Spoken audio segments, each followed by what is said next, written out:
ಇನ್ನು ಕಳೆದ ವೀಕೆಂಡು ಧ್ರುವಂತ್ ಅವ್ರಿಗೆ ಸೀಸನ್ ಚಪ್ಪಾಳೆ ಕೊಡ್ತಾರೆ. ಇದ್ರ ಬಗ್ಗೆ ಅಂತೂ ಫುಲ್ ಆಕ್ರೋಶ ವ್ಯಕ್ತವಾಗ್ತಿದೆ ಗಿಲ್ಲಿ ಫ್ಯಾನ್ಸ್ಗಳಿಂದ. ಯಾಕಂದ್ರೆ ಗಿಲ್ಲಿ ಫ್ಯಾನ್ಸ್ ಏನು ಹೇಳ್ತಿದ್ದಾರೆ ಅಂತಂದ್ರೆ ಗಿಲ್ಲಿಗೆ ಸಿಗ್ಬೇಕಿತ್ತು ಸೀಸನ್ ಚಪ್ಪಾಳೆ, ಯಾಕಂದ್ರೆ ತುಂಬಾನೇ ಎಂಟರ್ಟೈನ್ ಮಾಡಿದ್ದಾರೆ ಇಡೀ ಕನ್ನಡಿಗರನ್ನ. ಸೊ ಅವ್ರಿಗೆ ಸಿಗ್ಬೇಕಾಗಿತ್ತು, ಅದು ಬಿಟ್ಬಿಟ್ಟು ಧ್ರುವಂತ್ ಕೊಟ್ಟರು. ಇದು ಕಳಪೆ ಚಪ್ಪಾಳೆ, ಇದು ಕಳಪೆ ನಿರೂಪಣೆ ಅಂತ ಹೇಳ್ಬಿಟ್ಟು ಸುದೀಪ್ ಸರ್ ಬಗ್ಗೆ ತುಂಬಾನೇ ನೆಗೆಟಿವ್ ಪೋಸ್ಟ್ಗಳು ಹಾಕ್ತಿರುವಂಥದ್ದು, ಸೋಷಿಯಲ್ ಮೀಡಿಯಾದಲ್ಲಿ ಒಪಿನಿಯನ್ ಕೂಡ ಹೇಳ್ತಿರುವಂಥದ್ದು. ಸೊ ಅದ್ರ ಬಗ್ಗೆ ರಾಶಿಕಾ ಏನು ಹೇಳ್ತಾರೆ?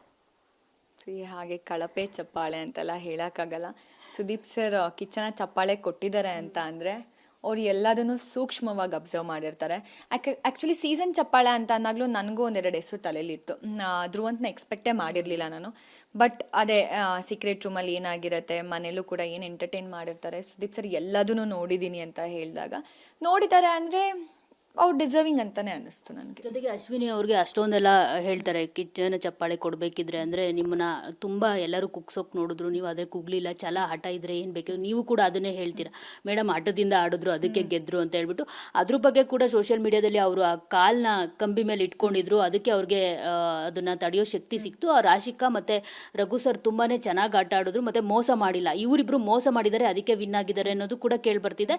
ಜೊತೆಗೆ ಅಶ್ವಿನಿ ಅವ್ರಿಗೆ ಕೊಟ್ಟಿರೋದನ್ನು ಜನ ಒಪ್ಕೊಳ್ತಾ ಇಲ್ಲ. ಯಾಕಂದ್ರೆ ಗೆಲ್ಸೋದಕ್ಕೆ ಅಂದ್ರೆ ವಿಮೆನ್ ನ ಗೆಲ್ಸೋದಕ್ಕೆ ಈ ಸರಿ ಆತರ ಮಾಡಿದ್ದಾರೆ ಸುದೀಪ್ ಅವರು, ಮತ್ತೆ ಬಿಗ್ ಬಾಸ್ ಟೀಮ್ ಅನ್ನೋದು ಕೂಡ ಕೇಳಿ ಬರ್ತಿರುವಂತದ್ದು. ಈ ಎರಡರ ಬಗ್ಗೆ ಏನ್ ಹೇಳ್ತೀರಾ? ನಿಜವಾಗ್ಲೂ ಮೋಸ ಮಾಡಿದ್ರ ಆ ಗೇಮ್ ಅಲ್ಲಿ ಅಶ್ವಿನಿ ಅವರು ಅಂತ? ಇಲ್ಲ, ಆ ಥರ ಹೇಳಕ್ಕಲ್ಲ. ಅವ್ರವ್ರ ಸ್ಟ್ರಾಟಜೀಸ್ನ ಅವ್ರವ್ರು ಯೂಸ್ ಮಾಡ್ಕೋತಾರೆ. ಅದು ಒಂಥರ ಒಳ್ಳೇದಲ್ಲ. ನಾವು ಅದನ್ನ ಯೂಸ್ ಮಾಡಿಲ್ಲ. ನಾವು ಟೀ ಶರ್ಟ್ಸ್ ಹಾಕೊಂಡ್ಲಿಲ್ಲ, ಡಸ್ಟ್ಬಿನ್ ಕವರ್ ಹಾಕೊಂಡ್ಲಿಲ್ಲ.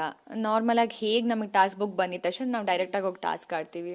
ಅವ್ರು ಆಲ್ರೆಡಿ ಪ್ಲಾನ್ ಮಾಡ್ಕೊಂಡ್ರು, ಅದು ಒಂಥರ ಒಳ್ಳೇದೇ ಅಲ್ವಾ. ನಾವು ಬ್ಲ್ಯಾಂಕ್ ಆಗಿ ಹೋಗಿ ಆಟ ಆಡೋದಕ್ಕಿಂತ ಅವರೆಲ್ಲ ಪ್ಲಾನ್ ಮಾಡಿಕೊಂಡು ಆಟ ಆಡೋದು ಇಟ್ಸ್ ಅ ಗುಡ್ ಸ್ಟ್ರಾಟಜಿ. ಅದು ನಾನೇನು ತಪ್ಪು ಮಾಡಿದ್ರು ಅಂತೆಲ್ಲ ಏನೋ ಹೇಳಲ್ಲ, ಗೆದ್ರು. ಅದೇ ಹಠ ಇರೋ ಲೈಫಲ್ಲಿ ಏನು ಬೇಕಾದ್ರೂ ಮಾಡ್ಬೋದು ಅನ್ನೋದಕ್ಕೆ ಆ ವಾರದಲ್ಲಿ ಅಶ್ವಿನಿ ಮ್ಯಾಮ್ ಹಠದಿಂದ ಆ ಟಾಸ್ಕ್ ಆಡಿದ್ರು, ವಿನ್ ಕೂಡ ಆದರು.